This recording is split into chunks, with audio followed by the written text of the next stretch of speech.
Would you two eat? No, just eat all the food.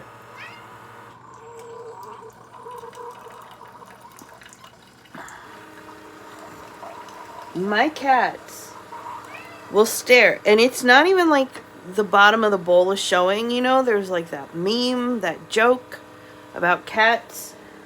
And once they get through enough food that they can just see the tiniest opening in the bottom of the bowl, that they will cry for more food because they're almost out. No.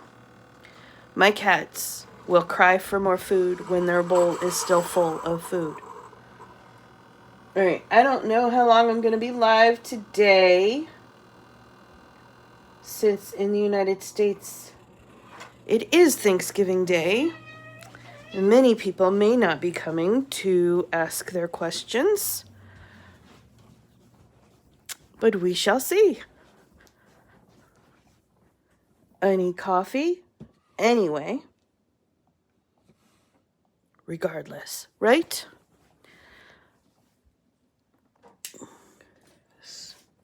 So this may just end up being me staring at myself for a few minutes and or talking to myself for a few minutes if no one shows up. Ugh. Ooh.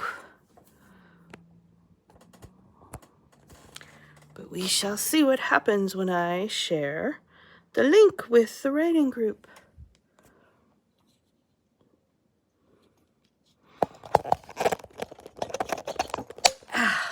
I wish it were easier to mount my phone up on this thing. All right, let's see. 2 minutes in. Copy link. Okay. Cat, do not jump on me. Do not jump on me.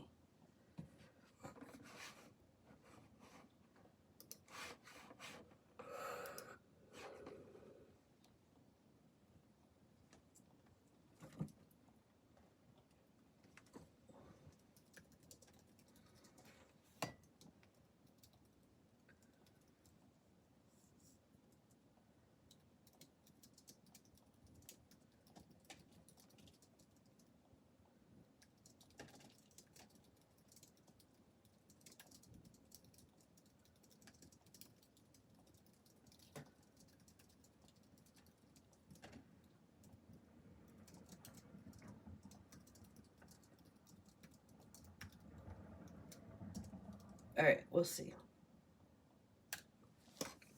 All right, we'll give it a few minutes.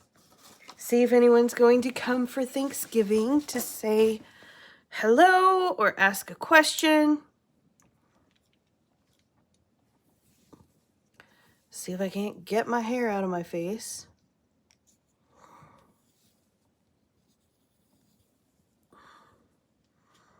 Kathy! Good morning, Kathy!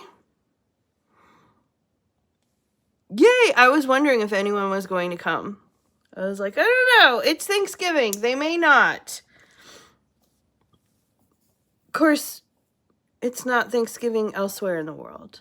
I'm good. Don't make me cry. Don't do it. I know the urge to do it. Don't do it. Happy Turkey Day. Hello. How are you?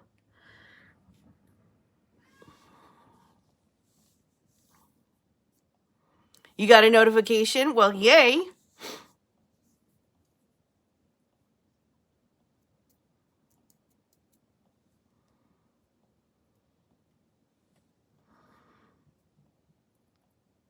No, just checking in.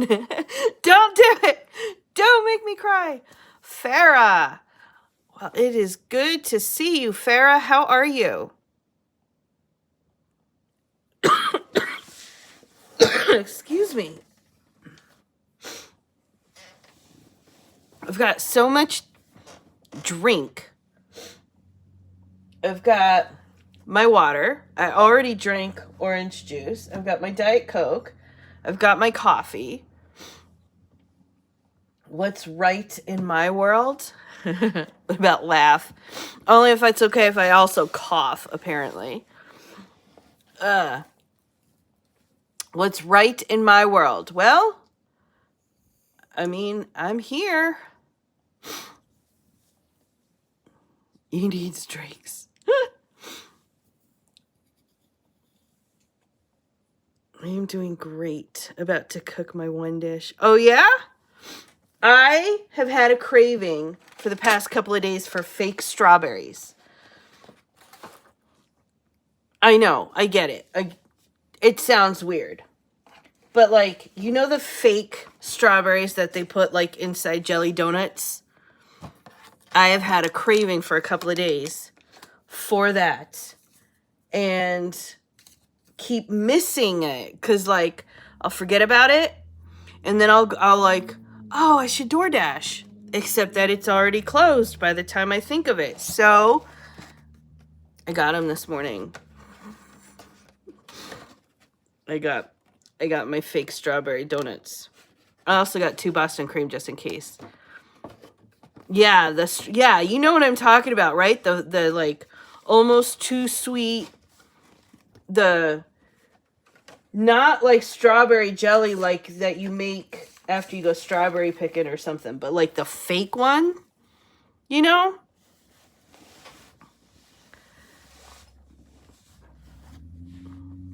They don't put that in donuts here, and I'm very curious. We don't care what we put in our food here in the United States. Like, I am convinced that if it is profitable, they will stick it in food. They don't care, you know? Taylor! Good morning, Taylor. How are you?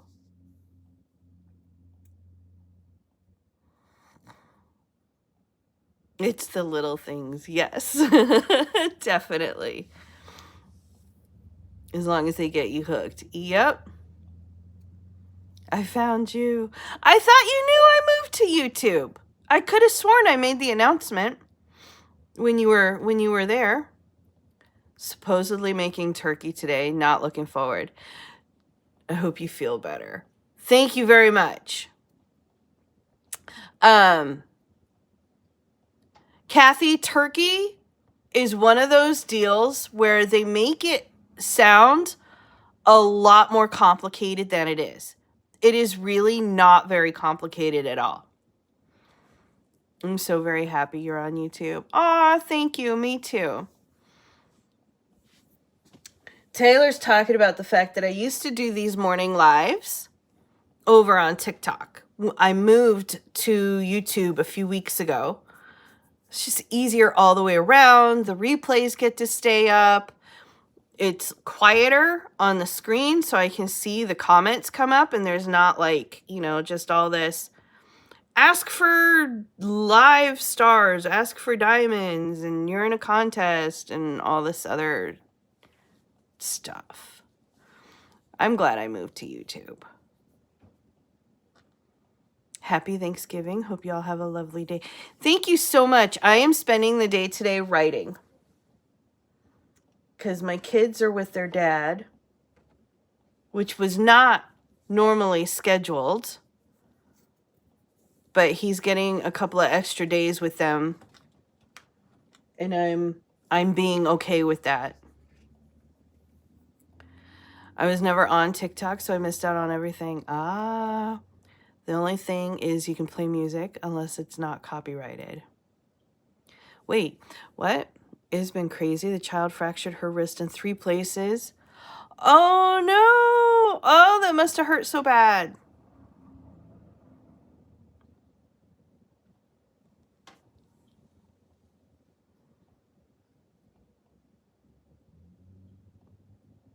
You can't play music. Oh, well, I don't play music when I'm live for these Q&As anyway, so that makes sense. Technically speaking, you're not supposed to do that on TikTok either, but I think it's wild how TikTok chooses to enforce its copyright rules. I have not participated in Nano. It gave me horrible anxiety every time I tried to write. Well, then I'm glad that you did not participate, because if it's giving you anxiety, then it is not good for you.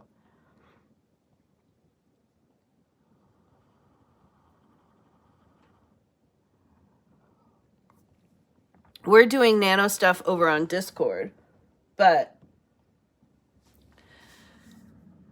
You know me by now, Taylor. I don't subscribe to the whole 50,000 words in a month goal thing. I don't like that as a goal. I don't like tying our worth to our word count. And I don't like the idea of pushing people to this, you have to write every day to be worth anything as a writer, which are the unhealthiest aspects of NaNoWriMo, in my opinion, allegedly. But I do like the community aspects, and I do like the idea of setting up a writing routine and a writing schedule and getting involved in writing groups and networking, which is why on Discord, that's where we focus instead of on the word count. You're very kind to allow the kids to spend time. Will you get more time during Christmas? Yes. So Farah, with the way that the kid's father split, he moved 3 hours away. He moved in with his girlfriend 3 hours away. So because of that, and because of the way that he got his schedule, so he works at 3M. I'm not sure what he does there, but he works at some center at 3M, 3 hours away. And he made a deal with his supervisor because I guess supposedly like everyone at 3M has to work every weekend. Like when and what their shift is or whatever varies, but they all have a shift every weekend. And so he made a deal because he lives 3 hours away. He made a deal with his supervisors that he would get every other weekend off. And then he would work whatever. He does like doubles on the other weekends or whatever his deal is, whatever it is. But because of the way that he set up his schedule, he can't easily flip things when they need to get flipped or whatever. So as a result of that, he doesn't get the kids on a holiday unless the holiday falls on his weekend, which so far has been every single Mother's Day. So that's fun. But he, like, if it doesn't fall on his weekend, then he has to do his holiday either the weekend before, the weekend after, or whatever. But a couple of weeks ago, they flipped on him. Like the people at 3M, they switched around his schedule, which forced him to flip weekends. So because he flipped weekends, and the kids had a break this week, I told him, well, if you want, you can pick the kids up a couple of days early so that you can see them because it also meant that he didn't get to see them for like a month and a half. So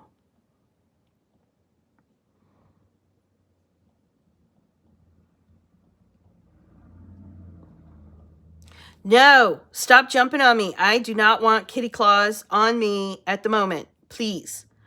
And since my kids are not here, my cats are like out and magnetized to me, even more so than normal, which like, I love my cats, but you're still peopling, okay?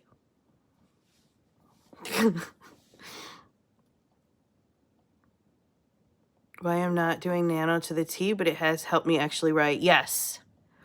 I am going to do my own Nano in December. Felt like everyone expected me to do things. Then I got really bad imposter syndrome. Any big projects in 2024? I'm trying to, yes.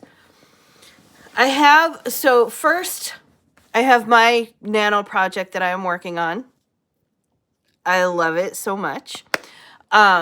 So I'm hoping that it's almost done.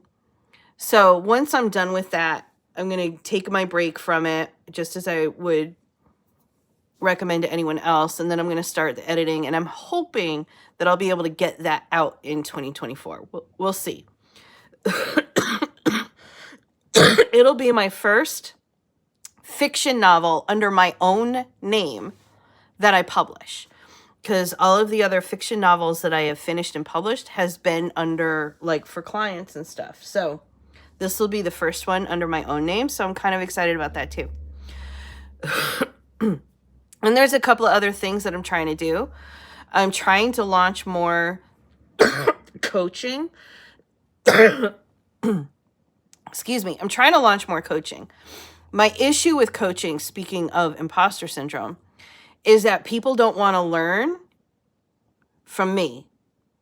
People want to learn how to be an author from other authors. They don't necessarily want to learn from the ghostwriter, which I didn't think was going to be a huge problem, except that it is. Except that for some reason people still they want to learn from the person who they want to be like, and no one wants to be, I mean, there are a few people who want to be a ghostwriter, but they want to learn how to be a ghostwriter from a ghostwriter. They don't want to learn how to be an author from a ghostwriter. It's weird. So I'm working on stuff for that. We have to go to the pediatric orthopedic surgeon on Tuesday. Oh my God. Excited for this. I do. Oh, thank you. You'd rather, oh, thank you. I've learned the most from ghostwriters. And that is honestly what I thought the advantage was going to be, because ghostwriters do it more. Does that make sense? Like most of the ghostwriters I know, they've written I've ghostwritten 62 books. Most of the other ghostwriters that I know in person have ghostwritten at least 10 to 15 full-length books. There are others who have ghostwritten, no, that's about the average, I think. Somewhere between 15 and 20, depending on how long they've been in business and stuff. It's just wild to me. And I get it. People want to learn from best-selling authors, not necessarily best-selling ghostwriters. People are so dumb. You want to be like me. Aw. But I think ghostwriters have the most variety. That's a dumb way of putting it. Ghostwriters have written the most variety. They've done like the most things, you know what I mean? They have specialties, especially after a while, but when you come across a ghostwriter, they usually have a lot of books through different genres and stuff. And so they've seen a lot of different things.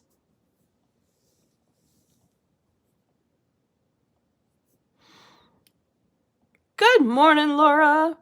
You know about all of the steps without the limelight of a bestseller name, though. Yes. Ghostwriters have taught me developmental editing on such a fundamental level that I feel confident. Yes. And I think, yeah, a lot of that is that ghostwriters also offer developmental editing.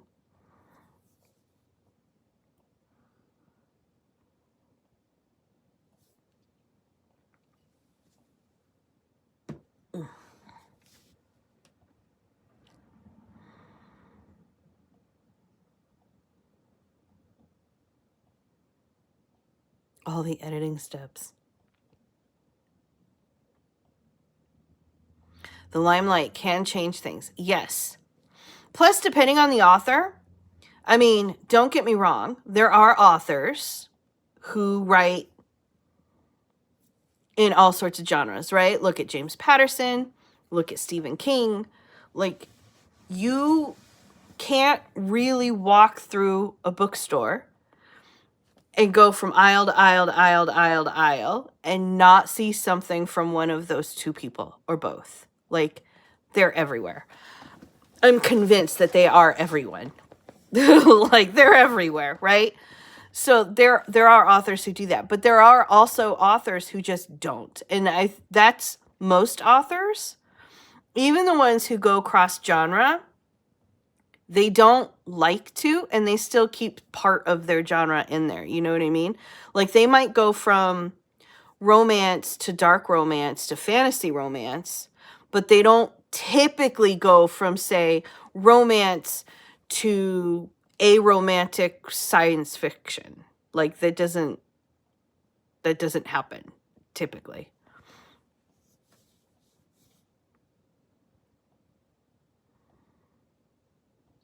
Me sitting over here thinking Naomi has written all the bestsellers. She just modest. I have written a few. I have written a few. The problem is, and maybe this is where the difference is between a ghostwriter and an author, is because as an author, obviously your books are your babies, right? As a ghostwriter, same thing. Sorry, same thing. Your books are our babies too. However, it becomes very obvious when you're a ghostwriter that the writing has nothing to do with how good the book is. It's all in the editing and the marketing, as far as like whether or not that book gets popular or sells a lot or becomes a movie or whatever. Very little of it has to do with the actual writing. And I think that's where book coaches who started as authors have the advantage, because they're coming out and they're like, hey, I've written 5 books and 3 of them were bestsellers, right? Versus I've written 62 books and 3 of them were bestsellers. But I've also had a couple of books that were like complete flops. That wasn't on me. I didn't do the marketing.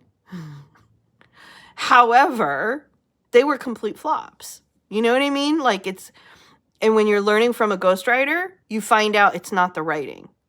Like the writing has like the very smallest effect on everything else. And I think a lot of new authors get scared of that fact.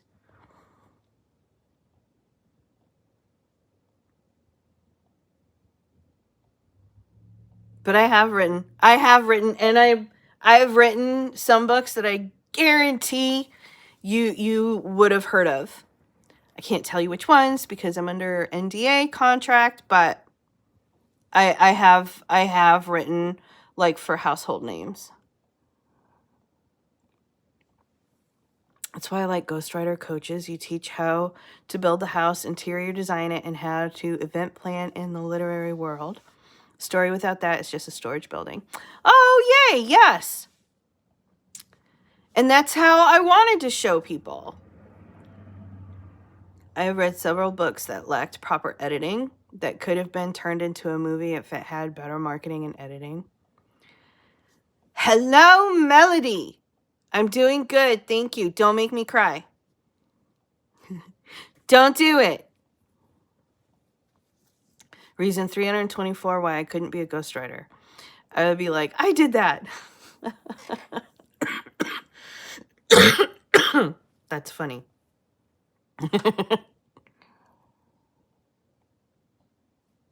But no, because, and the thing is, when it comes to ghostwriting, I guess, because part of it is people think that ghostwriters, like all you have to do is if you hire me to write a book, people think sometimes that means come to me and say, hey, I want to write a fantasy book and I want it to be called, I can't think of anything right now. I want it to be called like the delivery guy, right? And it's about fantasy, and I want it to start off in an Amazon warehouse that gets taken over by elves, right? Like urban fantasy. Okay. They think that they can come to me with a kind of a high concept like that, and that I'm going to turn around and give them a whole book that can be a bestseller. And that's not how it works, like at all. Like you can come to me with a high concept and we will then sit down and plan the book, like outline, character development, like sit there and plan out the book. By the time your part is done, the book's already half written. Like we're already 20,000 words into the book. And then I take that and I blow it out, storytelling, all the rest of it, you know, all this, the structure and the editing and so on and so forth. But like, it's your story. So because of that, there's really not much by way of like bragging in the sense of like, I did that, because I didn't. I helped with that. But like, it's not my story. You know what I mean? You showed up in your real name. Sorry. Hello, Ember. Happy Turkey Day. No mention of Turkey Day.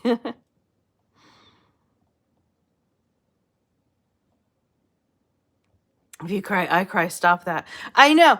And like yesterday, I made the announcement on Facebook, right? And almost immediately after, like within like 4 minutes, a client messaged and said, "Hey, can you hop on Zoom?" And I said, "Yes." And I like dove into work because that's what I do. That's how I process things. So I dove into work. And like 5 minutes into the Zoom chat, as we're like doing whatever, she gets on Facebook and she goes, "Oh my God, I didn't know." And I said, "Shut up." And she's like, "Naomi, I didn't know." And then she started crying. I was like, "I swear to God, Amanda, I will hang up on you right now if you don't stop."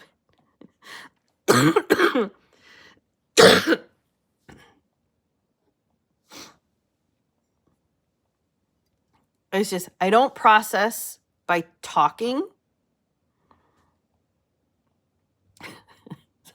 Don't make me cry.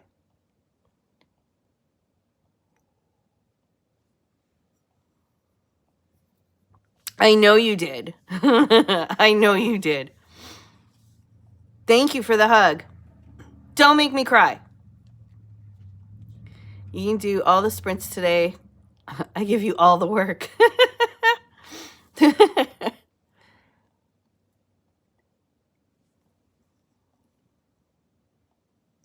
I'm taking advantage of the fact that my kids aren't home.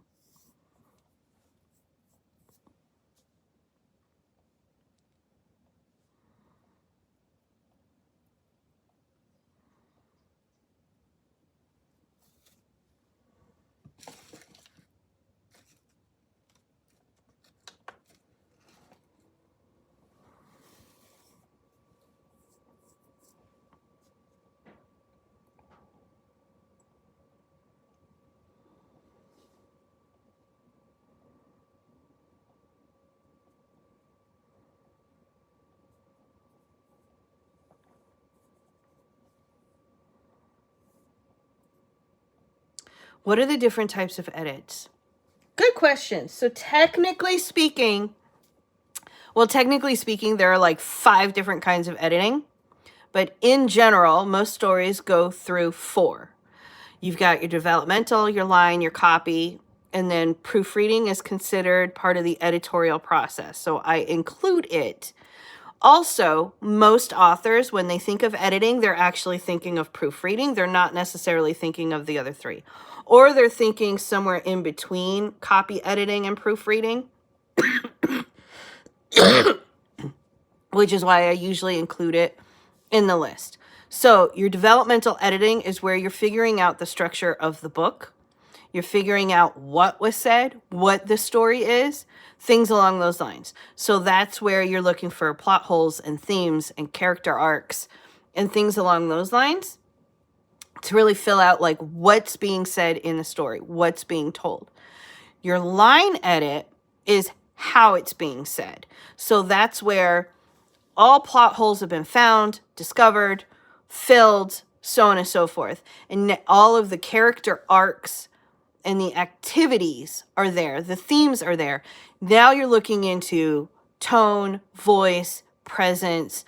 You're looking at how does, if the developmental side is what was said, the line edit is how it was said, kind of thing. So that's where you're focusing a lot on the tension and a lot on like, do the fight scenes, like, are the punches punchy enough and things along those lines.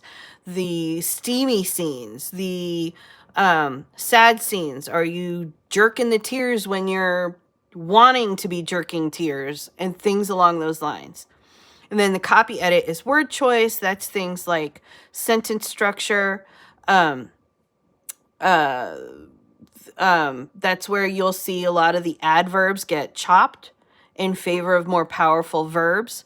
That's where you'll see a lot of like the dialogue tags get chopped in favor of like more action or other descriptions. Things along those lines. That's your copy edit. And then your proofread, that's making it all error-free. That's checking for capitalization and spelling and comma use and things along those lines. Like, that's removing the errors. a lot of authors, well, I already said this. A lot of authors, when they think editing, they actually are thinking proofreading. But understanding like the different phases of editing in every book, and it's hard to do all of them at the same time. A lot of times, if you get a developmental editor, they will also offer line editing, but rarely at the same time. Like, even then, they'll usually do the developmental edit followed by a line edit.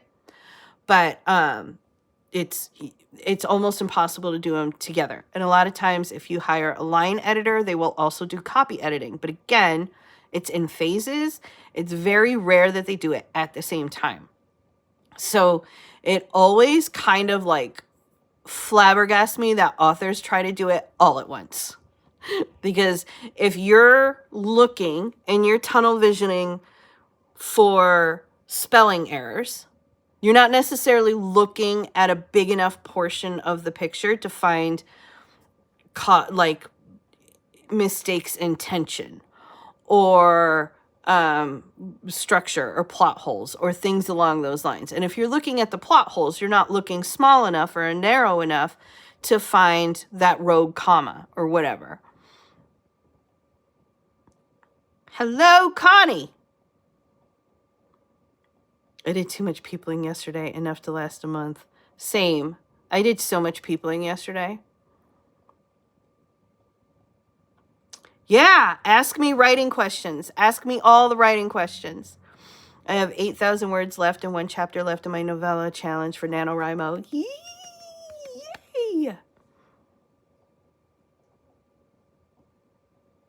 I have been trying to get a guided journal together. I keep morphing into workbook. Any advice on the structure of a guided journal just in general? I like, when it comes to guided journals, I like the kinds that have a type of notebook in there. You want to start off with, think about the journey that you're trying to guide the reader through, or the, what do you call it? Who's the equivalent of a reader who's working through a workbook? Worker? No, that's dumb. I'm going to stick with reader. Think about the journey that you're putting them through, where they're starting and where you want them to land, right? And then you're going to choose your prompts in accordance with that. You probably want, and the best ones seem to be the ones that offer some kind of, like, it's not just a prompt with a lined journal page, but there might be a page or two about the importance of the prompt or what it's designed to do, things along those lines. So they're going to read a page or two leading up to the prompt about why that step in the journey that you are guiding them through is important and what they should expect out of that step and why they can't skip it or why they shouldn't skip it. Or if it is something they can skip, like what an alternative might be then. Like sometimes, you can skip this as long as you take care of this outlet in a different way, kind of thing, whatever. And then the prompt, and then a couple of lined pages or dot grids or whatever, or just completely blank pages, depending on how you plan on publishing. Just remember, if you do Amazon, KDP, they have some restrictions on how many blank pages can be back to back. But anyway, you put them together like that. And then your beta readers become more like beta users. I guess that would be it. Anyway, so you're going to want a couple of beta readers because you're going to want to make sure. The thing is with guided meditation journals and whatnot, especially the guided ones, in fiction, one advantage that the authors have is that no one has to read your book to love you and to decide to buy your book. We don't have. And if you think about most readers, they might read one book by their favorite author, but have all their books, right? That's just the nature of it and how we collect books and how we have far more books than we're ever going to read and things along those lines. But in meditation journals, guided journals, guided, any of those things, and in a lot of nonfiction books, you better make sure that people are reading it and that it's delivering on whatever the promise is. So you're going to want to make sure that you have your couple of beta readers who are going to go through the book, and then they're going to tell you, yes, this worked. This is exactly how I felt at the end of it.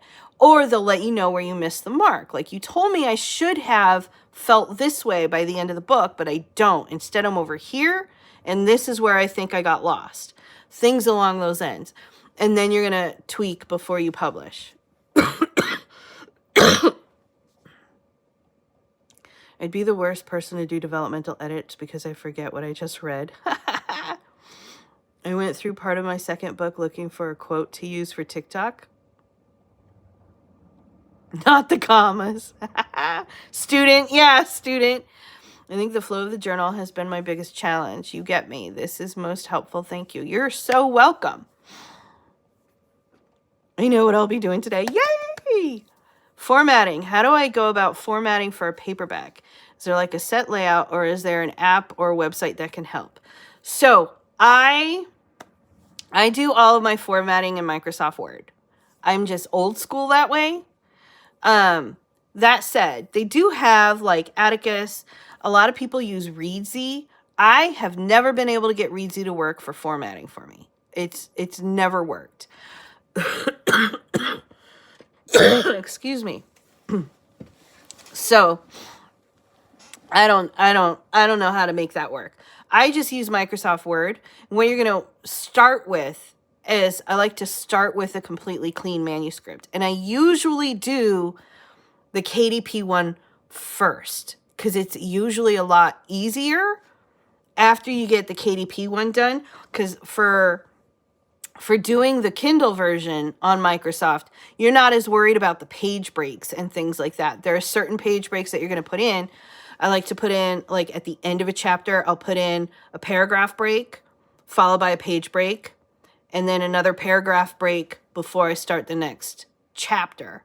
But other than that's just to help make sure that the bottom on the Kindle pages, that it breaks where I want.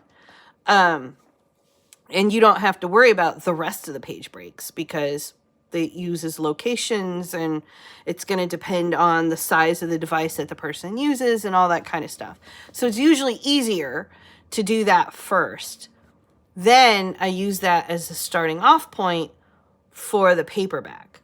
I'll just, finish, save, and I'll save it as something as like book title - ebook formatted. And then I'll save another copy for whatever the trim size is. So for me, I like my hardcovers to be 6x9s and my paperbacks to be 5.5 by 8s, like this one. I don't have the hardcover down here though. But so that the hardcovers are like slightly bigger than the paperbacks, but completely up to you how you want to do it. Choose your trim size though. And so then after I've finished the ebook, I will resave it, and I'll say like book title 6x9 paperback formatted or something along those lines, so that I know at a glance what's what, right? Then you go into Word and you just set your page size, set your margins and your gutter width, and then you can start from there. Typically what you have to do, and it does depend, after you get the page size and it's a clean copy because you've just done all the formatting for the Kindle version, so everything else is clean, then you can set up the headers and the footers.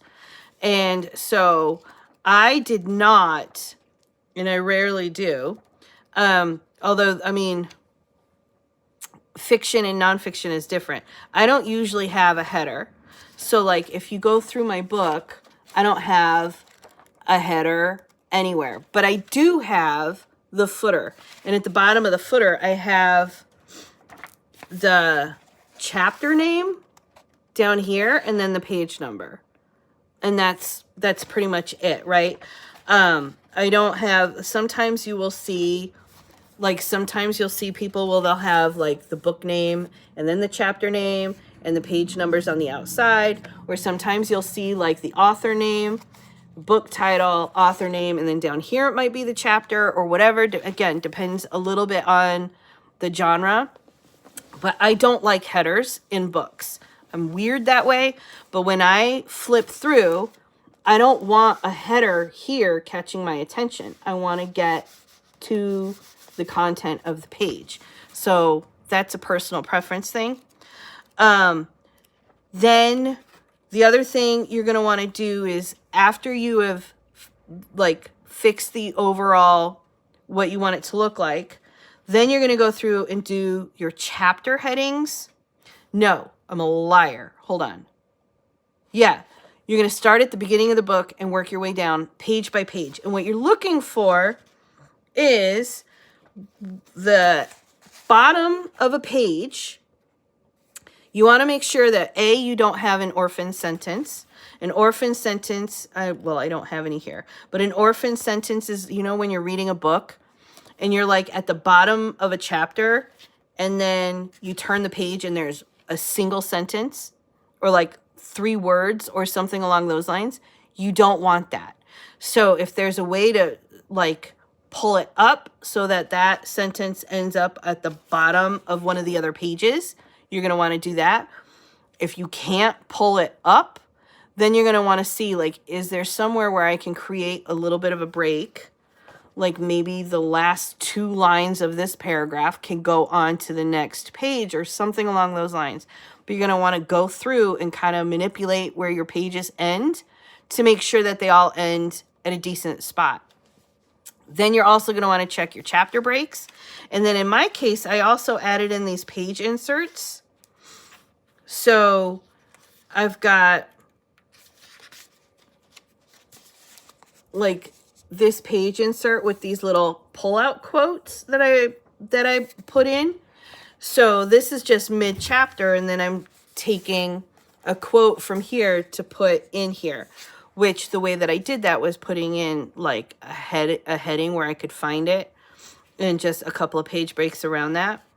And you're going to want to make sure that your chapter heads are where you want them to be. If you're going to do drop caps, do those at the end, like after everything else. The first thing you're going to want to make sure of, though, is that everything fits on the page above the footer the way that you want. And then the chapters are broken the way that you want.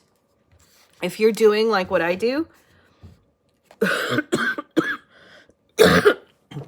is nonfiction, so it's easier for me to interrupt to put things in here. But like I use QR codes for email list building.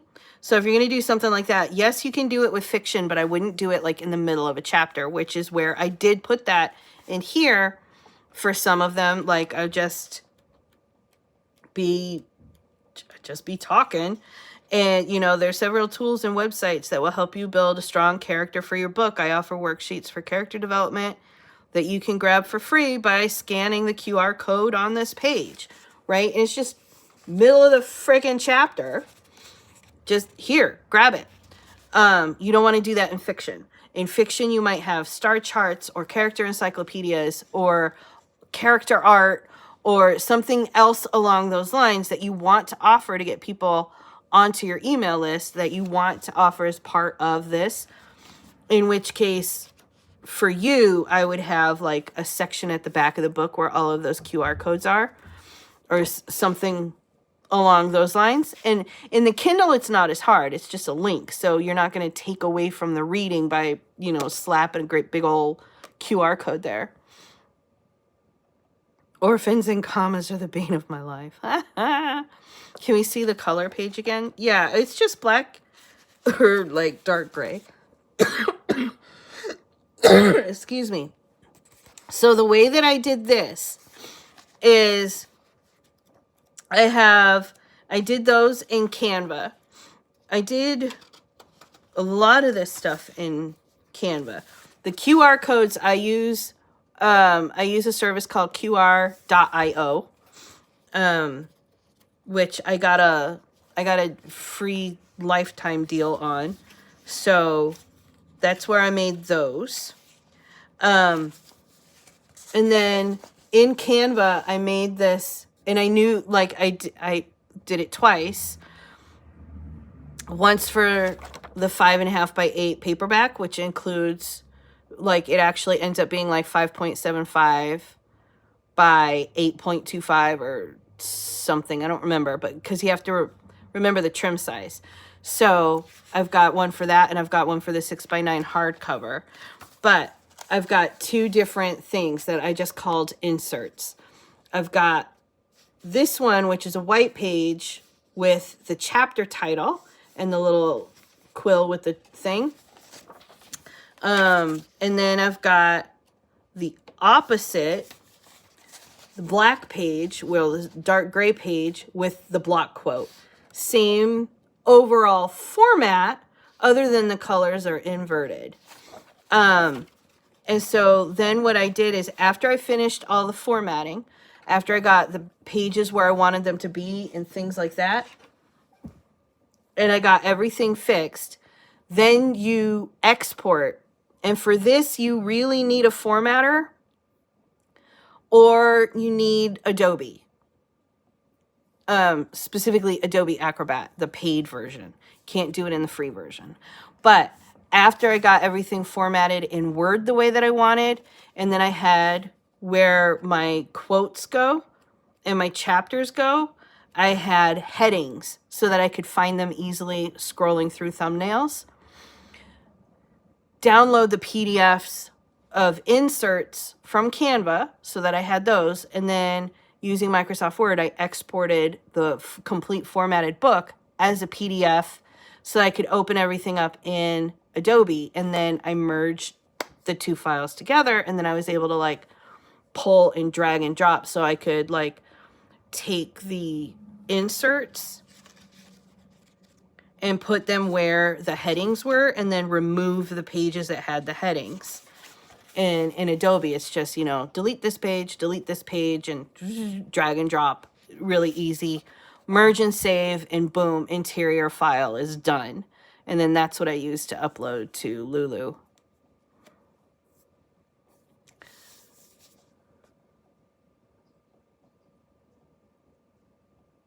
I want to use the QR code. QR codes are great. And for fiction, I would try to use the artsy ones. I don't know if I can do it with QR.io. I know that there are other QR code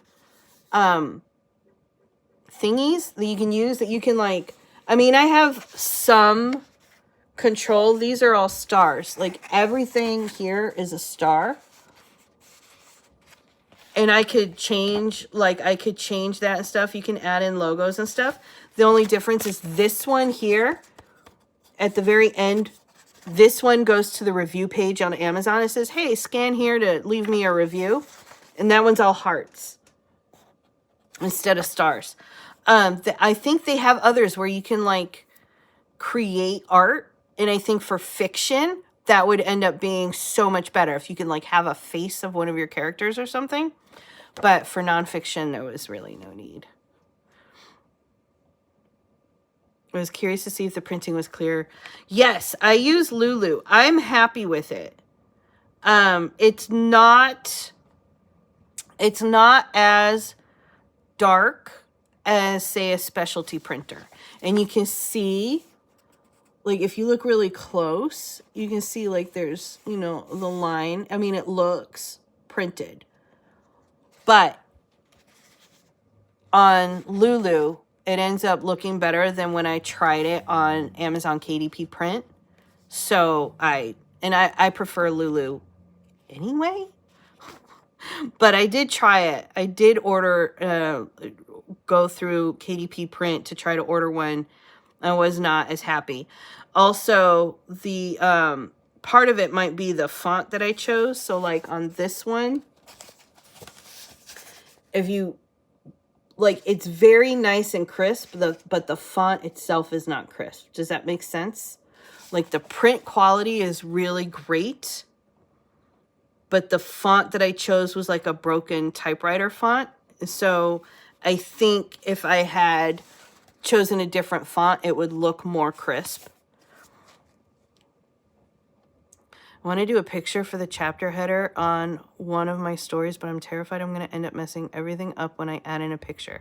Nope, just do the pictures last. You get everything else formatted, then you put in the pictures last. And the reason for that, especially if you're doing it in the Kindle version, is because when I'm formatting in Word for the Kindle version, I'm using the draft layout, which moves everything over to the left, and it creates like one long page because, like I said, when you're formatting for Kindle, the page breaks almost don't matter, right? There's just the ones you really only care about are the chapter breaks, but the rest of the page breaks don't matter. So I use the draft mode. However, you won't see the images in the draft view. So you get everything else formatted first, then you flip to print view, and then you can add in your photos. What messes most people up when it comes to images is the anchors. They try to like anchor the image onto the page, and then when they're trying to move the image a little bit, because the anchor is there, it either like screws everything up or just, you end up summoning a demon. So get everything else formatted first, and then make sure that there's a button at the top of the menu that looks like a paragraph mark, that when you click on that, it shows you all of the hidden everything, every anchor, every tab mark, every paragraph mark, every space bar, like all of it. Make sure that that is highlighted so that you can find those anchors. Artistry ones. Yeah. Hello, Franco. I want to format my bestiary with drawings that I've done, but I'm terrified of trying. I may have to hire someone. Where can you get those? I'm not positive. Excuse me. I'm sure if you just did a search.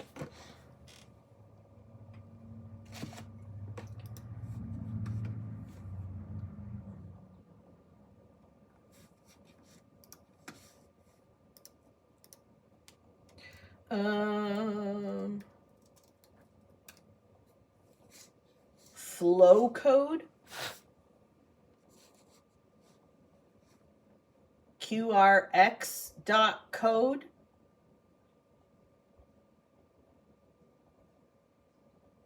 QuickQR.art.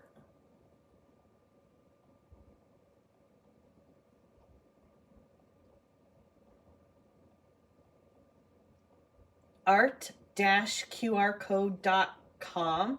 Ooh, even Google has one. ArtQR has Google Chrome. So there's a bunch. And they incorporate, I don't know if you're going to be able to see this. Can you see that? That's a QR code. They incorporate the art. You can't really see these.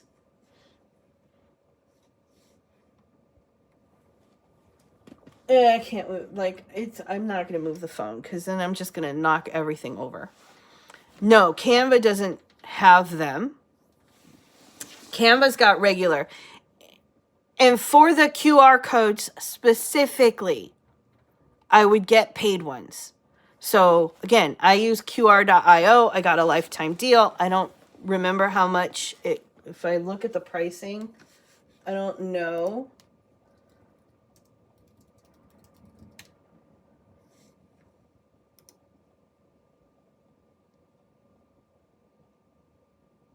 It's $35 a month. I got a lifetime deal, so I don't pay that. But it's $35 a month. I would either find a monthly subscription, pay for a month and create all the ones that you want, and then end the subscription, or find one that you can afford that you don't mind paying, for years on, or find the ones where you can buy the QR codes individually, like instead of a monthly subscription, you're buying the QR ones, because the whole point and the reason you want them is you want them to do something, right? For in here, all of these go to some kind of a Google Doc or a tracker or a PDF worksheet or a workbook or something that you, the reader, can download and use. But I want the email address for most of them. Some of these don't go to anything with an email address because I just gave it no strings attached. But some of these go to a service that I use called Share Doc View that you have to put in your email address before you can download it. And so in those cases, I want the email address, and I want to be able to scan and look and see like who's using these, how many people have used them, things along those lines. So I can keep going, right? This one I also made in Canva. Which, if you read the book and you see the story in there that I talk about my Uncle Bill, I kind of like recreated that story here.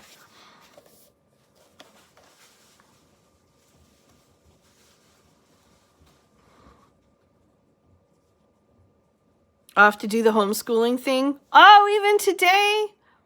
All right, well, have a great day, Laura. How would I go about formatting my bestiary with images if I choose to do it myself? So for you, Ember, I would use Canva.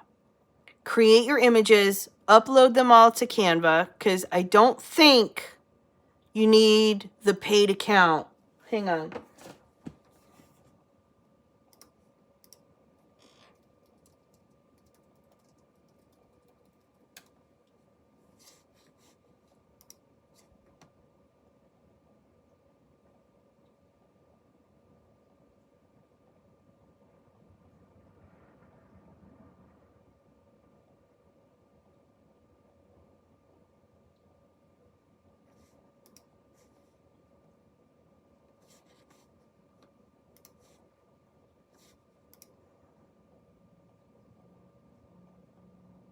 Yeah, you can use the free one.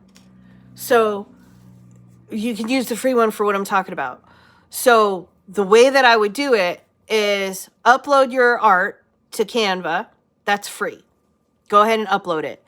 Then use, depending on the size of how big you want it to be, which probably either an A4 or 8.5 by 11, but whatever. Choose the size, and then I would place your art in the layout in Canva. However it is that you're going to do it, you can add in text, add in your art, and you can use like a lot of the simple elements. Like if you're going for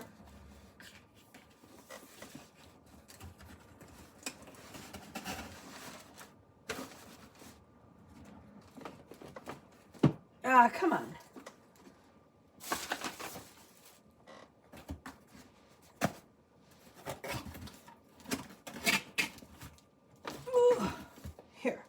Okay, so like, this isn't a bestiary, obviously, but let's say you're putting together something similar to this, right? So, in here, in Canva, they've got and I'm not saying that they made this in Canva, just telling you how you could.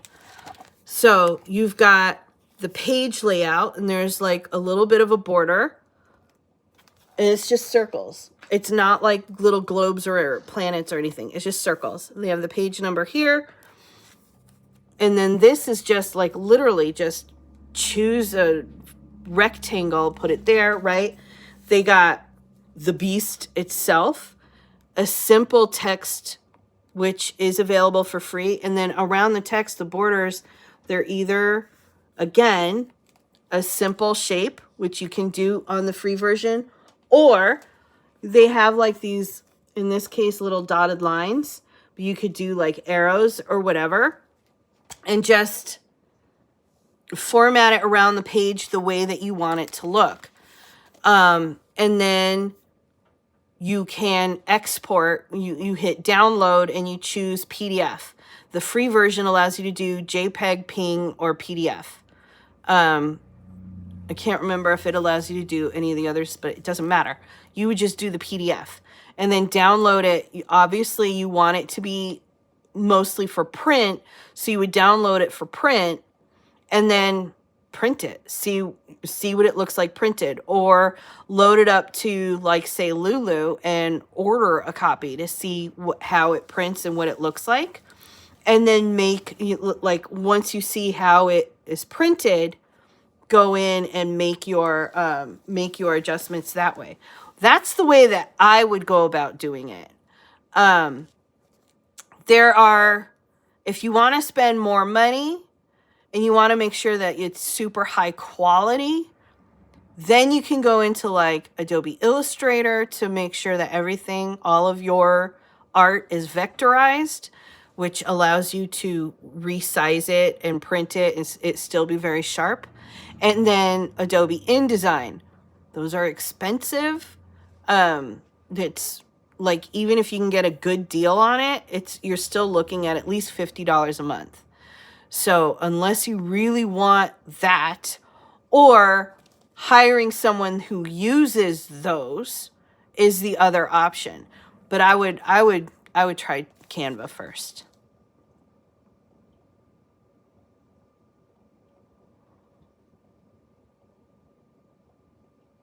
Would I recommend doing covers in Canva? I mean, you can. Do not go into Canva and choose a book cover template and just change the title and the author name and then upload that anywhere. Don't do that. First off, everyone's gonna know. We can all tell, right? We can all tell. And like, there was another book coach who didn't start as a book coach. At least I didn't. When I met her, she was MLM, and then she'd switched to a hair growth coach, like where she was on TikTok always doing, like, she's like super long hair that goes down to like her ankles. And so she was always doing these really intricate like hairstyles and whatnot with it. And then all of a sudden one day she was like, I can help you write and publish your book. Look, I wrote my own book. And her very first book was on how to write and publish a book. And the cover is a Canva template. And I was like, what are you doing? Ugh. Like, you can tell. You can tell. And once you start looking through those templates and you get onto Amazon, you're going to see them. But also, it's against Canva's TOS. It's against Amazon's TOS. So, like, don't. That said, Canva has a lot of good features. And especially if you're using your own artwork and you're uploading it, like in Ember's case, like, it works out really good. If you have the paid version of Canva, they have like the AI that can help you out and stuff along those lines. I don't know how you feel about AI art, but Canva has, they don't talk, I don't have a lot of the details on where Canva trained their AI, other than they say that it is ethical. So it's not based off of stolen art, but I don't know what it is based off of.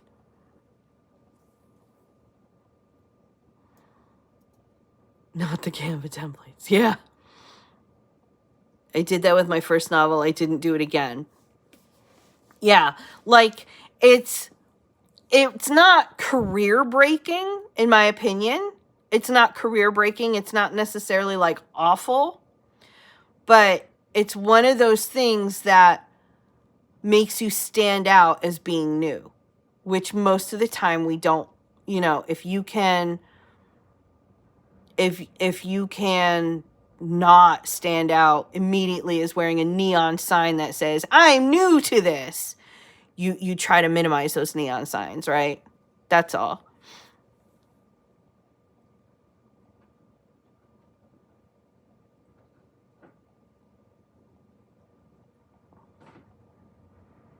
Oh, you have a paid account for Canva. Okay, then that just makes it easier. If you have the paid account for Canva, then that makes it easier because you've got like access to some of the other things, including the AI, but you've got access to like where you can print directly from Canva and like order a print copy right from there and stuff like that. So you don't even have to like go through the hassle of downloading it and then uploading it somewhere else to order a print and stuff like that.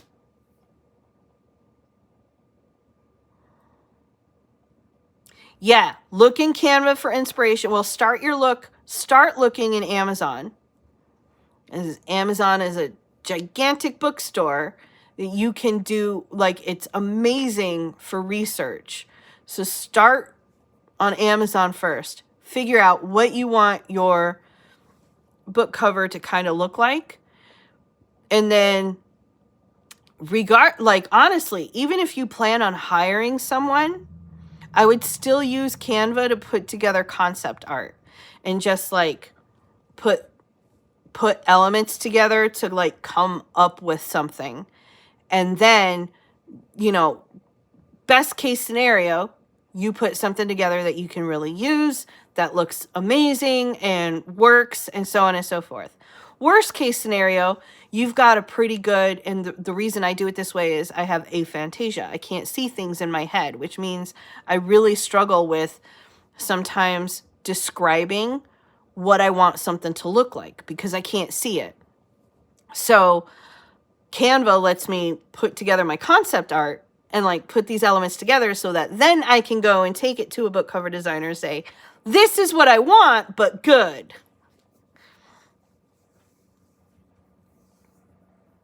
Book brush template the first time around. Oh, really?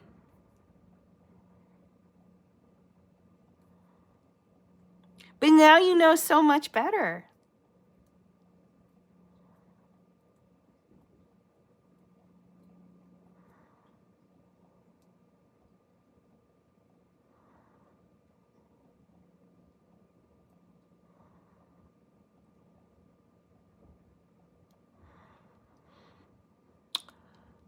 You can tell it's Thanksgiving and I don't have like any meetings today because I stayed late.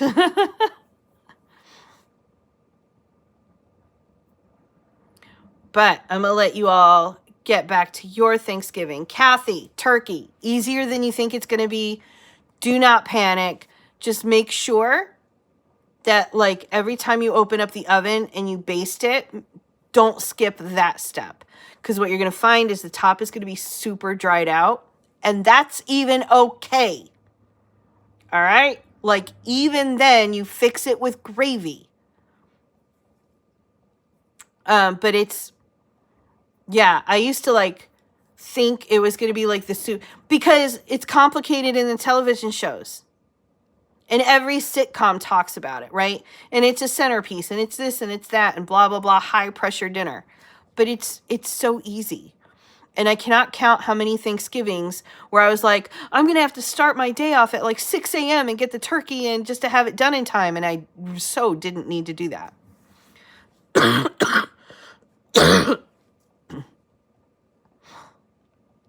Use AI for inspiration where my brain wants to act up. Won't be having mine until Saturday. The only thing I don't like, the covers for the romance, they all look alike.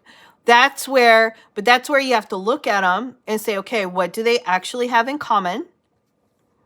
Because that is expectations. If you're looking at a genre of book and you're going, all of these look alike, that's expectation. That they do that because the readers expect it. Is what you don't want is you don't want a reader to look at the book and be like, that doesn't belong here. Because that's what we do. We will look at a book and be like, nope, that's not it. Immediately, not it. That doesn't belong on this shelf. So you have to have something similar enough that it looks like it belongs on that shelf. And then what are some of the differences to help it stand out? So yesterday we talked about scary stories, and I said like horror, scary stories has a lot of like grays and smokes and dark. Romance has a lot of reds, and you know, a lot of times it has flowers. Usually has at least one, if not two characters in some sort of a loving pose or embrace on the cover. So you need those elements in order for someone to look at that at a glance and register that that is a romance. But what else can you do? Like maybe instead of reds and pinks, maybe they are purples and blues. Maybe they are peonies. Maybe they are, you know, a sunrise instead of a sunset, or something along those lines. You don't want to piss off your romance readers. They're rabid. Exactly. Do not piss them off. Do not piss off the romance readers.